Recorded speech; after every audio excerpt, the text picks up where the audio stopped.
భగవంతుడా, యశ్ ఒప్పుకునేలా చెయ్యి. అలా జరిగితేనే ఆ మధు ఆటలు సాగవు.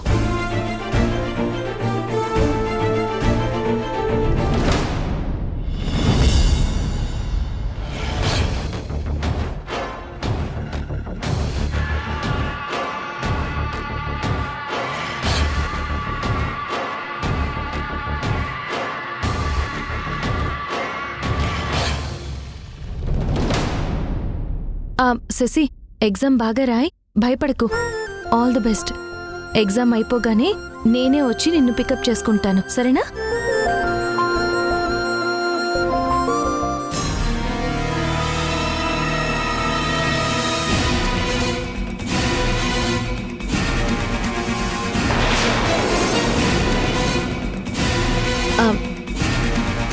బాబు, త్వరగా పోనీ.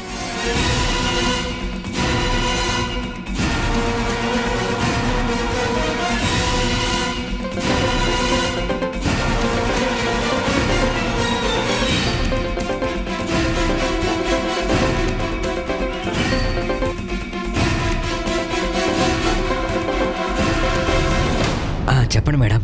నేను చెప్పింది నీకు గుర్తుంది కదా? గుర్తుంది మేడం. అంతా అలాగే జరగాలి. Okay madam. సింధు శశిని స్కూల్ దగ్గర డ్రాప్ చేసిందా? ఇప్పుడే డ్రాప్ చేసింది మేడం. ఎగ్జామ్ స్టార్ట్ అయిందా? ఇంకొక 5 minutesలో స్టార్ట్ అవుతుంది మేడం. ఆల్ రైట్, నువ్వు రెడీగా ఉండు. ఓకే? Okay madam.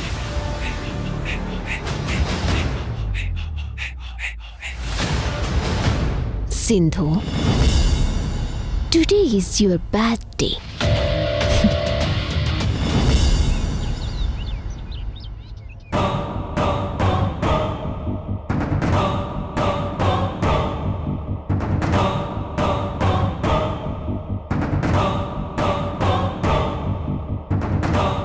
యష్, మనిద్దరం కంబైన్డ్ గా స్టార్ట్ చేయబోయే కన్స్ట్రక్షన్ కంపెనీ గురించి నీ డెసిషన్ చెప్తానన్నావు.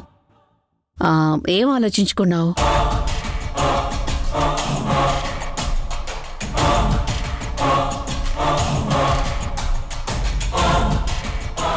సారీ మేడం, మీరిచ్చిన గోల్డెన్ ఆపర్చునిటీని నేను యూజ్ చేసుకోలేకపోతున్నాను.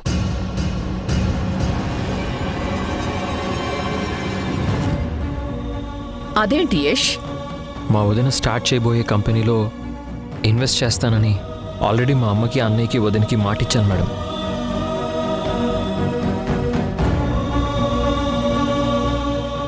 అందుకని మీ ఆఫర్ని ఇంట్లో ఎవరూ ఒప్పుకోవడం లేదు. మీ ప్రపోజల్కి నేను నో చెప్తున్నానని మీరేమీ అనుకోకండి మేడం. నిజంగా నువ్వు మీ ఇంట్లో వాళ్ళకి మాటిచ్చానని నో చెప్తున్నావా? లేక దీని వెనక వేరే కారణం ఏదైనా ఉందా? చెప్పు యష్. ఉంది మేడం. ఏంటది? సింధుతో కలిసి నేను మళ్ళీ వర్క్ చేయడం మా వాళ్ళకి ఇష్టం లేదు.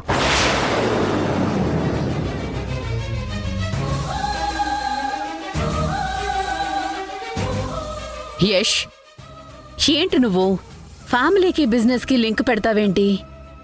ఎప్పుడు బిజినెస్ని బిజినెస్ లాగే చూడాలి. ఇంట్లో వాళ్ళని అందులో ఇన్వాల్వ్ చేయకూడదు. సింధుతో కలిసి వర్క్ చేస్తే నీకు మీ వాళ్ళతో వచ్చే ప్రాబ్లం ఏంటి అసలు? ఎందుకంత ఎమోషనల్గా ఆలోచిస్తున్నావో నాకు అర్థం కావడం లేదు. ఇంటి పరిస్థితులు వేరు మేడం. ఇంట్లో నా మీద చాలా ప్రెషర్ ఉంది. ఒత్తిడిని అధిగమించాలి యష్, దానికి లొంగిపోకూడదు. మీ వాళ్ళకి నచ్చజెప్పు. నీ ఫ్యామిలీ కోసం నీ కెరీర్ని నాశనం చేసుకోకు.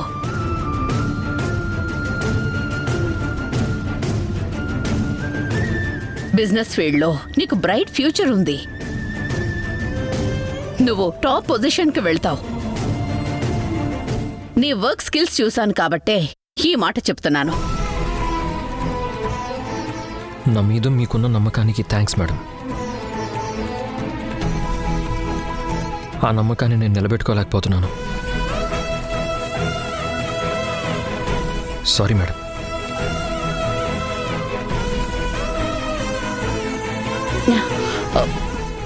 యష్, యష్,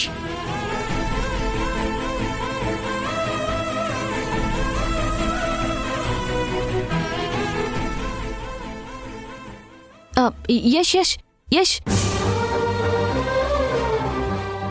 మేడంతో నువ్వు మాట్లాడిందంతా నేను విన్నాను. ఇంత మంచి ఆఫర్ నీకు లైఫ్లో దొరకదు యష్. మీ వదిన స్టార్టప్ కంపెనీ కోసం నువ్వు ఎంతో ఎస్టాబ్లిష్ చేసిన నీ కంపెనీని క్లోజ్ చేసుకోవడం మూర్ఖత్వమే అవుతుంది. తొందరపడకు, ఇంకొకసారి ఆలోచించు యష్. నేను ఎన్నిసార్లు ఆలోచించినా ఏం లాభం లేదు సింధు. మేడం అన్నట్టుగా నా కెరియర్, నా బ్రైట్ ఫ్యూచర్, నా టాప్ పొజిషన్, నా వర్క్ స్కిల్స్ ఇవన్నీ నువ్వు ఉండగా ఏది నేను సక్సెస్ చేయలేను. నేను ఇంత మంచి ఆఫర్ని కూడా వదులుకోవడానికి కారణం నువ్వే సింధు.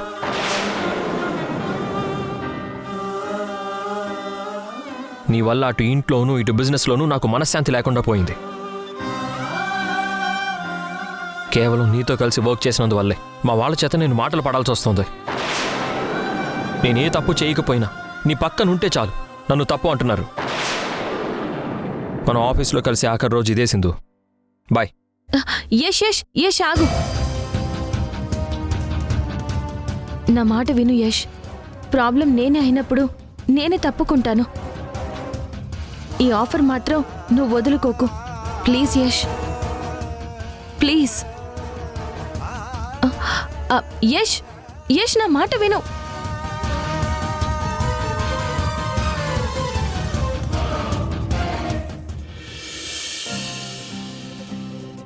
డియర్ స్టూడెంట్స్, ఇప్పుడు మన స్కూల్కి టాలెంట్ హంట్ టెస్ట్ ఆర్గనైజ్ చేసే చైర్మన్ గారు రాబోతున్నారు.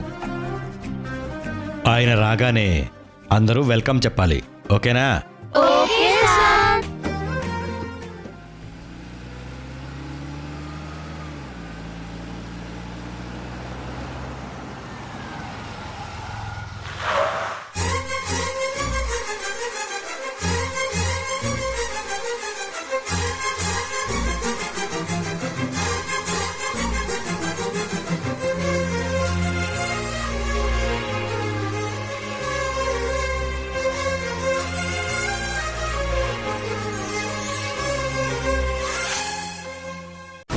అదిగో సార్ వచ్చేసారు, రండి వెళ్దాం.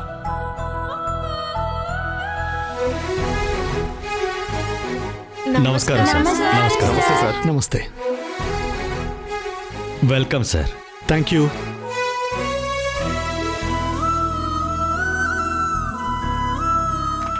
Thank you.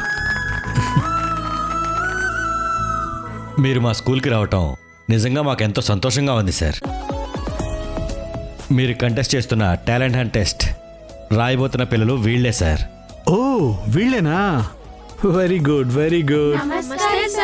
నమస్తే. మీరందరూ ఎగ్జామ్ బాగా రాయాలి, ఓకే? ప్రతి సంవత్సరం ఏదో ఒక స్కూల్కి వెళ్ళి ఎగ్జామ్ రోజు విజిట్ చేసి అబ్జర్వ్ చేస్తూ ఉంటాను. అందులో భాగంగానే మీ స్కూల్కి వచ్చాను. ఈ టాలెంట్ హంట్ ఎగ్జామ్ స్టార్ట్ చేసి ఇప్పటికి 25 years అయింది. ఈ సంవత్సరం సిల్వర్ జూబ్లీ సందర్భంగా మీడియా వాళ్ళు కూడా వస్తున్నారు. కాసేపట్లో ఇక్కడికి వచ్చేస్తారు. Okay sir, no problem sir. పిల్లలు, ఎగ్జామ్కి టైం అవుతుంది కదా, మీరు మీ రూమ్స్కి వెళ్ళండి. వెళ్ళండి, గో గో గో. వెళ్ళాలి, త్వరగా రండి. రండి సార్. రండి సార్, వెళ్దాం.